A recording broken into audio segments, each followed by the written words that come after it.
অসম চৰকাৰে শিক্ষাৰ মানদণ্ড উন্নয়ন হোৱা বুলি জয়ঢোল বজাই থকাৰ সময়তে ধেমাজি জিলাৰ চিলাপথাৰৰ মেচাকি টঙানী প্ৰাথমিক বিদ্যালয়ৰ প্ৰধান শিক্ষকৰ কৰ্মকাণ্ডই চকু কপালত তুলিছে। ফলত ছাত্ৰ ছাত্ৰীসকলৰ পঢ়া শুনাত বাধাৰ সৃষ্টি কৰিছে আৰু অভিভাৱকসকলৰ মাজত ক্ষোভৰ সঞ্চাৰ কৰিছে। বিদ্যালয়ত উপস্থিত নোহোৱাকৈ ঘৰত বহিয়ে চৰকাৰৰ দৰমহা খাই আছে মেচাকি টঙানী প্ৰাথমিক বিদ্যালয়ৰ প্ৰধান শিক্ষকগৰাকী।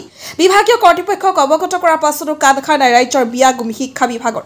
উল্লেখ্য যে বিদ্যালয়খনৰ প্ৰধান শিক্ষক নথকাত বিদ্যালয়ৰ অৱস্থা কদৰ্যময় হৈ পৰিছে। আনহাতে মধ্যাহ্ন ভোজনৰ পৰা ছাত্ৰ ছাত্ৰী বঞ্চিত হোৱাৰ এক বৃহৎ অভিযোগ উত্থাপন হৈছে।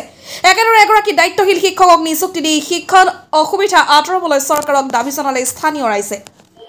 ক্লাছ 3 কোনটো স্কুল? মেচাকি টঙানী প্ৰাথমিক বিদ্যালয়। আপোনালোকক কিবা ভাত দিয়ে নে? কিমান দিনৰ পৰা ভাত দিয়া নাই? এক সপ্তাহ। এক সপ্তাহ? কেলে দিয়া নাই? বিনুচাৰ নাই। বিনুচাৰ কি হয়? নেজানো। হেডমাষ্টাৰ।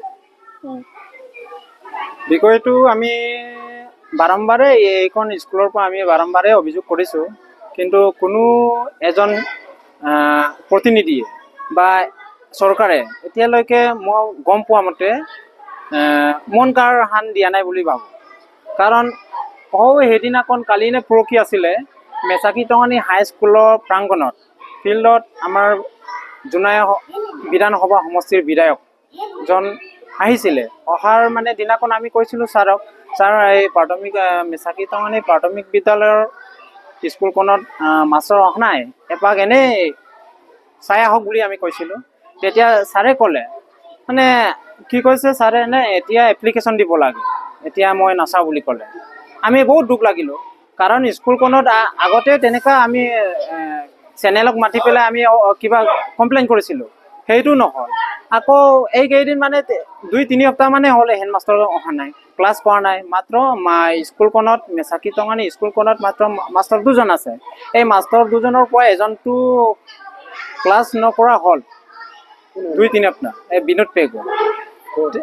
বিনোদ পেগু বৰলুং বুলি আমি জানো, আৰু বৰলুং কজোৱা বুলি আমি জানো। কিন্তু আমি বহুত দুখিত, ইমান সৰু সৰু ল'ৰা ছোৱালীবিলাকো আমি কি কৰোঁ। আমি সদায় ভাবি আছিলোঁ এইখন স্কুল বৰ মানে আদৰ্শ স্কুলো বুলি আমি গম পাইছিলোঁ। কিন্তু এই আদৰ্শ স্কুলখন কিন্তু মাষ্টৰৰ টিচাৰৰ অসুবিধা নাই গভৰ্ণমেণ্টৰ অসুবিধা, সেইটো আমি প্ৰশ্ন সুধিব বিচাৰিছোঁ। ইয়াত 3 সপ্তাহমান হৈছে আৰু এতিয়া মাষ্টৰ নহয়, হেডমাষ্টৰজন নহয়। কালিও পৰহিও আমি আহিছোঁ, দিনক দিনে আহিছোঁ, কিন্তু অহা নাই। বাৰম্বাৰে আহিছোঁ, ল'ৰা ছোৱালীবিলাক চাওঁ মানে খেলা ধূলা, মাষ্টৰ এজনক কি কৰিব পাৰে। আৰু এই মাষ্টৰ যিটো বিনোদ পেগু ল'ৰাজনৰ যিটো কি কয় নাই, এই বিনোদ পেগুৰ যিটো ল'ৰাজনকতো পঠিয়াটো আমি শিক্ষক বুলি আমি নাভাবোঁ। কেতিয়াবা এদিন দুদিন তাৰ ল'ৰাটোক পঠিয়ায়, সেইটো আমি তাত শিক্ষা দিব তাত নোৱাৰোঁ নহয়, ইয়াক আমি দিব নোৱাৰোঁ নহয়। যিজন শিক্ষক ইয়াত এপইণ্টমেণ্ট পাইছে সি আহিব লাগে, সেইটোৱে। আৰু যাতে অনাগত দিনবিলাকত আৰু এবাৰ যদি গভৰ্ণমেণ্টে যদি সেই ব্যৱস্থা কৰি নিদিয়ে তেতিয়াহ'লে আমাৰ উপায় নাই। শিক্ষামন্ত্ৰী ৰমেশ পেগু আছে আৰু হয়, কি আহ্বান জনাব? আমাৰ শিক্ষামন্ত্ৰী ৰমেশ পেগু ডাঙৰীয়াই আহ্বান জনাইছোঁ যাতে এই আমাৰ স্কুলখনৰ শিক্ষক 2জন আছে, শিক্ষক 2জনৰ পৰাও মানে এজন বঞ্চিতৰ নিচিনা হৈছে, যাতে নেক্সট মানে শিক্ষক মানে 2জন আছে, এই 2জনৰ পৰা আৰু এজন বা 2জন বঢ়াই দিব লাগে, আৰু শিক্ষাটো মানে ভালকৈ আপোনালোকে চোৱা চিতা কৰিলে ভাল পাম।